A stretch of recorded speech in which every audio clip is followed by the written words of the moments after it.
nandito na Sa Red, nabalitaan nyo yun, yung nagsabi na saludo daw kayo yung mga ghost hunters sa Peke. wala po akong kinomen even before na mga ghost hunter. For clarification, wala po akong kinomen ng mga ghost hunter unless na nakasama ko.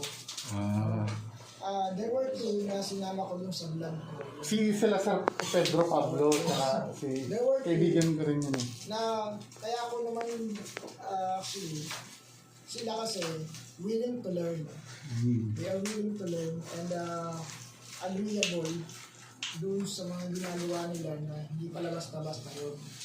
So, pero yung mga nag-ghost hunter na nanghuhuli ng mga multo na kung ano-ano, never po akong nag-comment sa gano'n. Narinig nyo ha? Yung Cebu Ghost Hunter, nakasama ko sa isang case ng KMJS, and both of them are willing to learn at friend ko rin yan, Cebu. nagtatanong sila ng Yung tunnel yun sa yung sa tunnel. Kasi ang lagi ko yung inaano sa dapat may confirmation ka sa mga tao sa paligid. Para masabi mong authentic yung investigation mo. Dapat hindi lang ikaw yung nakakita o hindi lang ikaw yung nagsasabi. Ang nagsabi kasi noon, yung dalawang budol na sila 88 tsaka si Baby Boss Samar, may duwending kumakanta yun, sir. On this day. Kinakanta ng duwende niya. Mamaya mapanood nyo. Naku po, mahirap na natin magsalita. Kasi baka sabihin Mamaya. sabihin lang, imagination lang, no? Kapag po kayo ay pumasok... May boses, sir. Pero... ako po, Patikim pa lang. anytime, pwede natin, kung makukontak ba yung mga tao, yung mga kaibigan ko before. Kasi I started doing this since 1994. Pero may duwende talagang kumakanta. Mayroong duwende. As in yung, on this day, I promise. Mamaya makikita niyo mamaya yung duwende. Mabibilib ka, happy birthday pa nga, sir. Mamaya. Hindi po ako, kasi I've seen dwarfs, I've talked with them, pero iba po ang way na pakikipag-usap ng mga elementals. Hindi sila nakikipag-usap ng ganun-ganun. Kung gagamitin yung lingwahe natin, so multilingual sila, that's true. Kasi high dimensional being sila higher dimensions yung pinalalagyan nila. So, they were able to learn ng mabilisan lahat ng tungkol sa tao. And that's the real deal na bakit may mga engkanto na nag-aaral. Okay. Actually, nag-aanyo silang tao, nag-aaral talaga sila. There were rumors before, I had this seminar sa UP. Nung nag-attend ako ng seminar, kasi may mga esoteric seminar dito sa UP before. Mga gano'n, like the Rosicrucians. Nag-attend ako dyan before There were rumors na may mga estudyante doon na pumapasok na hindi naman na tao.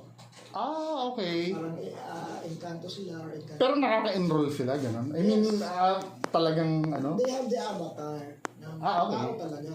Kaya lang,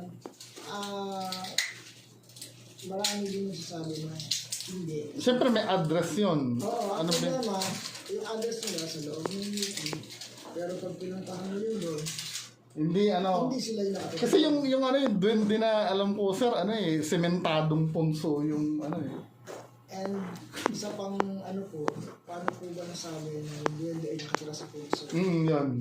Yung punso is bahay po ng ana yan. Okay. Sabihin naman bakit sabi ng lola ko doon nakatira?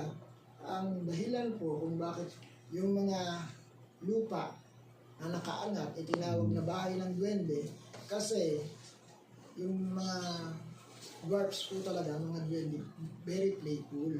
Madalas silang naglalaro o nakatira. Not necessary na dun sila nakatira. Yes, no. Hindi po sila doon nakatira kasi dimensional being yan. Hindi mo siya pwedeng pagawa ng physical na bahay, Pwede mo siyang pagawaan ng bahay if totoong kaibigan mo sila. Okay. Kasi yung gagawin mo is out of... At may ano ba yun? May criteria kung anong bahay ba yung gagawin? Wala.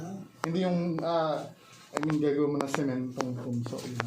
Ano mo yun? Meron mamaya makikita niyo yung sementong punso. Out of your gratitude. Halimbawa, ako. Hindi, siguro pwede. Parang, Out of your gratitude lang, pwede mo silang... oo. Recognition kasi yun. Pero not necessarily na parang doon talaga sila titira. Parang shrine nila. No. No. Ganun ba? Hindi. No. Kung yung bahay na ginawa mo ay nasa dimension ng tao, ako sila titira dyan. Okay. Okay, kung naman nag-gets yun ang ko. dimension nila. Sa ibang dimension, hindi imposible talagang Kasi parang ganito, ikaw, taga dito ka sa mundo ng tao. Oo. Pag ikaw ba, dinala ka ba sa mundo nila? Tatagal ka ba? Oo. Siyempre hindi. Tsaka hindi sila kumakain ng physical food, ano? Yes. Mamaya makakita kayo, Hindi nila doon. Encanto kumakain ng Andox tsaka Royal. Oo, promise! Mamaya makikita nyo, mamaya. Magigilalas kayo, Sir Ed, mamaya. Baka mamaya, nilapos ka ng lechon. Emperador pa nga. Meron ako alam na ganyan before. Mamaya. Nagre-request daw. Marami nagpadala dun, Sir Ed. So, dapat i-prove. I-prove muna kasi. Dapat i-prove mo muna kung talagang nandiyan nakatira yan at ikaw ay kaibigan yan, tawagin mo. Let them appear. Hindi lumalabas na live eh. Palaging kailangan nakashoot yung video eh. Tsaka puro cut. Ano ba pag nag-cut na wala na yung May kwento ako before. Ang kaibigan ko kasi meron siya. Bahay nila, may pool. Yung bahay nila, dito lang sa Malolos. May pool niya. So gabi, doon kami nag-stay kasi yun yung time na may tinetrain ako about astral. So yun yung tahimik na lugar eh. Tapos, nung gabi, may naririnig kami sumisipol. Wala namang sisipol kasi kami lang yung nandun sa loob ng kwarto eh. Paglabas namin, dun sa corner ng isang nila, ng swimming pool, may mga halaman doon na, alam mo yun, parang gabi na malaki yung dahon. May maliwanag doon. Parang maliwanag. So, kami naiwanan lang na, let's say, mirror, natamaan ng liwanag. Yun yung unang assessment ko. So, kami, ano kayo? Hindi, wala. Kasi ano yun, puro bato yun. So, yung may-ari ang nagsasabi. Hindi ko baka naman laruan lang ng kapatid mo na natapon doon. Wala. Wala. Sabi niya, yung kapatid ko pa, laruan yan, basta nandyan, iuwi niya yun. So, nagkubantayan natin. That's the time na nakita namin talaga, hindi lang ako, mga siguro mga 6 kami nakakita, may mga ganito kalaki, parang bata, ganyan kalalaki. Ay, duwende. Ganyan sila kalalaki. Hindi sila yung ganon, ano? Hindi po, ano yun?